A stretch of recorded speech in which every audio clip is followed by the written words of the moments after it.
My fiance slept with my mom, and they expect me to still go through with the wedding?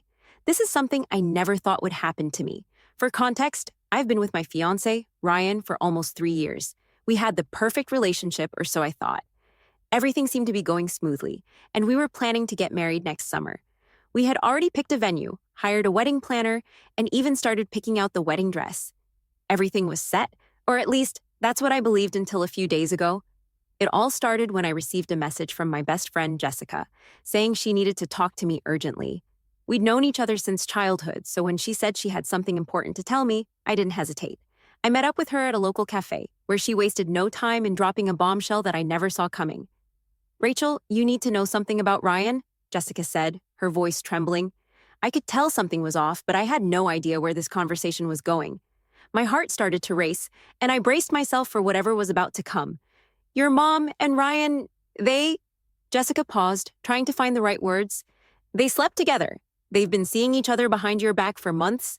I couldn't process it at first. I just stared at her, expecting her to laugh and say she was joking. But she wasn't. The look on her face was serious, filled with regret, like she had to be the one to break the news to me. My world felt like it was crumbling around me. "What do you mean?" I whispered, my voice shaking. "Are you saying Ryan and my mom? My mom?" Jessica nodded, looking apologetic. "I'm so sorry, Rachel. I didn't want to tell you like this, but I couldn't keep it from you anymore. I thought you should know the truth." I felt like I couldn't breathe. I had to sit down, my hands trembling as I tried to hold myself together. The images of my fiancé and my mother together were swirling in my head, and it felt like a nightmare I couldn't wake up from. How could this happen? I trusted them both. Ryan had been the love of my life, and my mom, she was always my rock. My mind was spinning with questions I didn't have answers to. Why would they do this to me? How long had this been going on? Why was no one telling me the truth sooner? "I don't know what to do," I said softly, tears starting to form. "How could they do this to me?" Jessica sighed, clearly heartbroken for me. "I don't know, Rachel, but you deserve the truth." I left the cafe in a daze, unsure of what I was even feeling. Anger, betrayal, disbelief, all of it. My entire life had just been turned upside down, and I didn't know where to go from here. When I got home that day, I had to face the two people who had destroyed my world. My mom was sitting in the living room, and Ryan was on the couch, looking like he hadn't a care in the world. When I walked in, the tension in the room was thick. I could barely hold myself together as I stared at them. "Mom, Ryan?" My voice came out as a whisper, almost as if I didn't want to speak the words aloud, but I had to. I walked towards them, tears stinging my eyes. "How could you do this to me?" I asked, barely able to keep my voice steady. "How could you both betray me like this?" Ryan stood up quickly, clearly surprised by my outburst. "Rachel, please, listen." "No," I interrupted, cutting him off. "I don't want to hear it. How could you sleep with my mom behind my back? How long has this been going on?" My mom's face turned pale, and she stood up too, trying to walk over to me. "Rachel, please calm down. We can explain." "No!" I shouted, feeling the anger rising in my chest. "I don't want an explanation. There is no explanation for what you've done." Ryan looked guilty, like he knew there was no way out of this. He took a deep breath before speaking, his voice shaky. "Rachel, I'm so sorry. This wasn't planned, and it wasn't supposed to happen. I never meant to hurt you." I couldn't believe what I was hearing. He was sorry? Sorry for what? For betraying me in the worst way possible? For ruining my relationship with my mother? My mom looked like she was on the verge of tears. "I never wanted to hurt you, Rachel. It just happened. I didn't know how to tell you. I thought maybe you'd never find out." "That's your excuse?" I snapped. "You thought I'd never find out? What about honesty? What about trust?" The room fell silent. My mom and Ryan both looked down, unable to meet my gaze. I felt like I was suffocating. I didn't know who to be angrier with, Ryan, my mom, or myself for trusting them both. "I can't believe this," I said quietly, my voice trembling. "I don't know how you expect me to go through with the wedding now." Ryan looked up, pleading. "Rachel, please don't say that. We can work through this. I love you. We're just having a rough patch, but we can fix it. We're meant to be together." I stared at him, feeling disgusted. "No, Ryan, we're done. I can't marry you now. I can't even look at you the same way."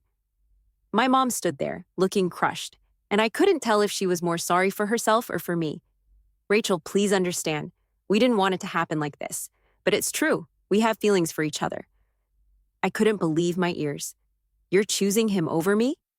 My mom lowered her head, defeated. "I never wanted this to tear our family apart. but I love him. I know this is hard to understand.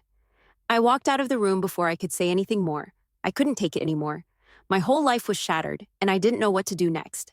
I spent the rest of the night in my room, locked away from the world. I didn't want to talk to anyone, especially not Ryan or my mom. I kept replaying the conversation over and over in my head, trying to make sense of what had happened. How could they think this was okay? How could my mom, the woman who raised me, sleep with my fiancé? Was I just not enough for either of them? I didn't know what to do. I couldn't marry someone who had betrayed me so completely. I couldn't have a mother who had done the same. My world had been flipped upside down, and I didn't know how to fix it. The next day, I woke up early, feeling exhausted. I hadn't slept a wink, and the weight of everything was still hanging heavily on my chest. I couldn't stay in the house with them. I needed to get away. So I packed a bag and left without saying anything. I just couldn't face them right now. I ended up staying with a friend for a while, trying to clear my mind and figure out what to do next. But every time I closed my eyes, all I could see was Ryan and my mom together. It made me sick to my stomach. I got a call from Ryan later that evening. He begged me to come home, to talk things through, to work things out. But I couldn't. I wasn't sure if I ever wanted to see him again. How could I trust him after what he'd done? When I didn't answer, I turned off my phone and spent the rest of the night in silence. I needed time to think. The following day, I decided to call my mom. I knew I couldn't keep avoiding her forever. She needed to hear my side of things. And maybe, just maybe, she could help me understand how we got to this point. I dialed her number, my hand trembling. It rang for what felt like an eternity before she finally picked up. "Rachel, I know you're angry, but I need you to understand." "I don't know if I can." I cut her off, my voice hoarse. "How could you do this to me?" She sighed deeply. "I never wanted to hurt you. I never wanted any of this. But sometimes, feelings happen when you least expect them." I felt a lump form in my throat. "I don't know if I can forgive either of you. I don't know what to do anymore." My mom was silent for a moment. "I understand. I just hope someday you'll be able to understand where I'm coming from." I didn't say anything more. Instead, I hung up and sat in the silence. I needed to figure out how to rebuild my life, without Ryan and without the mother I thought I knew. The days after that phone call were a blur.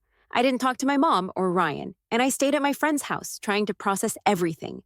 But the more I thought about it, the more I realized that I wasn't just hurt by what they did. I was angry. I had trusted them both, and they had betrayed me in the worst possible way. I knew I couldn't go back to my old life. I couldn't go back to Ryan, and I couldn't go back to a mother who had chosen him over me. I had to move on. But the idea of rebuilding my life felt impossible. Then came the hardest part. My mom and Ryan both started reaching out to me. Ryan sent me text after text, apologizing, begging me to give him another chance. He said he loved me, that we could work through this. But how could I trust him after everything that had happened? How could I go back to someone who had betrayed me so completely? My mom, on the other hand, was more subtle in her approach. She wrote me long, heartfelt letters saying she was sorry and that she wanted to make things right. But I couldn't forgive her. Not yet. Maybe not ever. At some point, I realized I had to make a decision. I couldn't keep hiding from this reality. I had to face the truth. My wedding was never going to happen. My life was never going to be the same. I was going to have to start over, and that scared the hell out of me. But somehow I knew it was the only way forward. I couldn't keep living in the past. I had to let go. The truth was painful, but it was also freeing. I knew I had to move on, and I was ready to take that first step. It's been a few months since everything happened. Since then, I've been doing a lot of soul searching. I've stayed away from my mom and Ryan. I still can't bring myself to talk to either of them. They both betrayed me, and while I understand that people make mistakes, this one was too big for me to forgive. I'm trying to heal, trying to rebuild my life, but it's been hard. I've gone through a lot of emotions in the past few months. Anger, sadness, confusion. It's a process, and I know it'll take time, but I'm not giving up. I'm learning to trust myself again, and I'm figuring out what it means to live without the people I thought would always be there. In some ways, I feel stronger. I've learned that I can survive without Ryan, without my mom. I'm learning how to rely on myself again, and while it's hard, I'm moving forward. I don't know what the future holds, but I'm ready for whatever comes next. I've been through hell, but I'm still standing. And that's something I never thought I'd be able to say.